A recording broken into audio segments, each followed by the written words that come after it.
شخصیت ناظرین کرام آج جن کے بارے میں ہم گفتگو کریں گے، مجھے اس کی راحت بھی ہے ایک اعتبار سے کہ 92 نیوز کا یہ اعزاز ہے کہ ہم نے پہلے بھی ہمارے ایک بہت قریبی دوست جب صاحبزادہ عطاء المصطفیٰ نوری رحمۃ اللہ علیہ کا وصال پاک ہوا تھا تو ہم نے ان کی یاد میں ایک اسپیشل پروگرام کیا تھا، بلکہ سارا دن ہم نے وہ پروگرام ان کی یاد میں کیا تھا۔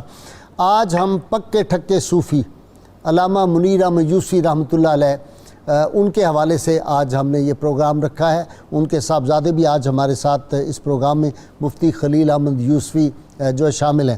ناظرین کرام، آپ جانتے ہیں کہ 4.5 سال کا عرصہ ہو گیا ہے کہ صبح نور پروگرام جو ہے وہ اللہ کی توفیق سے ہم کر رہے ہیں، اور میں سمجھتا ہوں کہ صبح نور کے جو ناظرین اور سامعین ہیں یہ اب ایک عشاق کا قافلہ ہے، اور اس عشاق کے قافلے کے جو سرخیل لوگ ہیں ان میں علامہ منیر احمد یوسفی رحمۃ اللہ علیہ تھے۔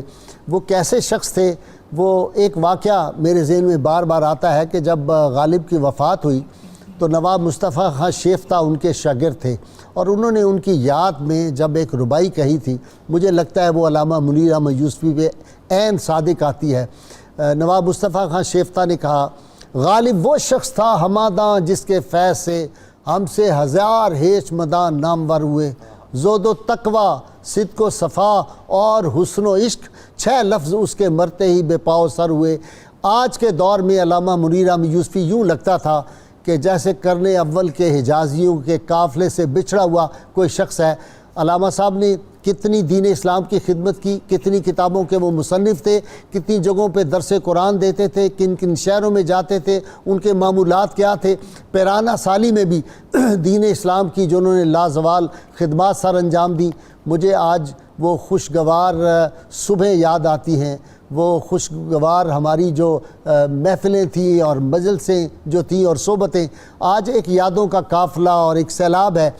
میں رک نہیں سکتا، جی چاہتا ہے کہ بس ان کے اوصاف اور ان کی ساری یاد کے جو واقعات ہیں، تذکرے، وہ ہم انشاءاللہ تعالی اپنے جو ہمارا ہوگا انٹرول اس کے بعد ان کا ذکر کریں گے۔ بشارت سے پہلے جی میں مفتی خلیل صاحب ذرا مجھے معمولات بتا دیں۔ یہ مجھے پتہ ہے وہ تہجد کے وقت اٹھتے تھے، کیونکہ جب ان پہ ایک دفعہ قاتلانہ حملہ بھی ہوا تو وہ بھی تہجد کے وقت ہوا، وہ جاگ رہے تھے اس وقت، تو تہجد ریگولر۔ میں نے اپنی زندگی میں یہ جملہ بڑا آسان ہے کہ وہ تہجد کے وقت اٹھتے تھے، لیکن اگر ڈیپلی ان کی زندگی کا بغور مطالعہ کیا جائے تو پتہ چلتا ہے کہ وہ ساری رات ہی اٹھے رہتے تھے۔ اچھا، بہت کم ایسا ہوتا تھا کہ وہ ایک بیڈ کے اوپر بستر کے اوپر پورا لیٹ کے سوتے تھے۔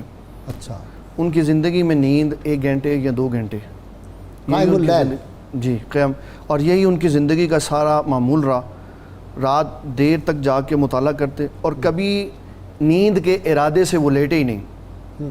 جب انہوں نے آرام کرنا ہوتا تو کوئی کتاب پڑھتے اور پھر نیند میں چلے جاتے، اور اسی نیند میں وہ سو لیتے، اسی کیفیت میں وہ سو لیتے، پھر اٹھتے تو پھر کتاب کا مطالعہ آگے سے شروع ہے۔ میں نے اس کو بڑا جج کیا، تو جب وہ آرام کر رہے تھے اور اس سے پہلے کتاب پڑھ رہے تھے، جب تھوڑی دیر کے بعد آنکھ کھلی تو وہیں سے ان کا آگے سے مطالعہ شروع ہوا۔ تو میں نے یہ جج کیا یہ سوئے نہیں ہوئے تھے، یہ اندر سے کچھ لے رہے تھے، روحانی طور پر سوچ رہے تھے، انوار و تجلیات۔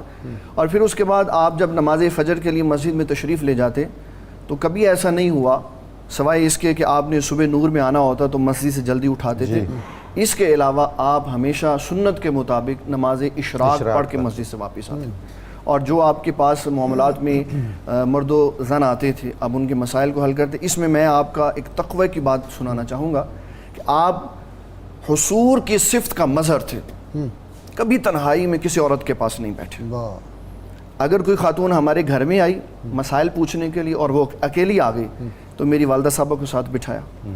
ایک یونیورسٹی میں آپ لیکچر کے لیے گئے تو پرنسپل صاحبہ کہنے لگی کہ میں آپ سے علیحدگی میں مسئلہ بیان کرنے لگا۔ آپ نے فرمایا یہ میرا بیٹا ساتھ ہے، یہ بیٹھا رہے گا۔ کہنے لگی اس کے سامنے نہیں کرنا۔ تو آپ نے فرمایا پھر آپ اپنے گھر سے کوئی مرد لے آئیں، میں اکیلی عورت کے پاس بیٹھ کے مسئلہ نہیں سن سکتا، یہ میرے تقوی کے خلاف ہے۔ تو آپ نے ساری زندگی تقوی کے اوپر، اور میں نے یہ دیکھا ہے دین کے راستے میں اس چیز سے بڑا فائدہ اٹھایا جاتا ہے۔ تو آپ نے ساری زندگی، اور آپ کا یہ قول تھا کہ ایک متقی آدمی 30 سال ریاضت کرے اور اس کے بعد دل کے ارادے اور خواہش سے ایک عورت کو نگاہ بھر کے دیکھ لے تو اس کی 30 سال کی محنت ضائع ہو جاتی ہے۔ اچھا جی، نظامی صاحب وہ رشید احمد صدیقی نے پروفیسر رشید مسیح کتنے بڑے لوگ تھے جی کہ مقدور ہو تو خاک سے پوچھوں کہ اے لئیم تو نے وہ گنج ہائے گرامایا کیا کیا. سبحان اللہ سبحان وہ گنج ہائے گرامایا میں سے کوئی شک ایک اچھا دیکھیں ان کی مسجد نگینہ سوسائٹی سارا اور خود بھی ایک انمول نگینہ ہی تھے. ہاں جی ان نگینہ ان کے مرشد گرامی کا لقب ہے.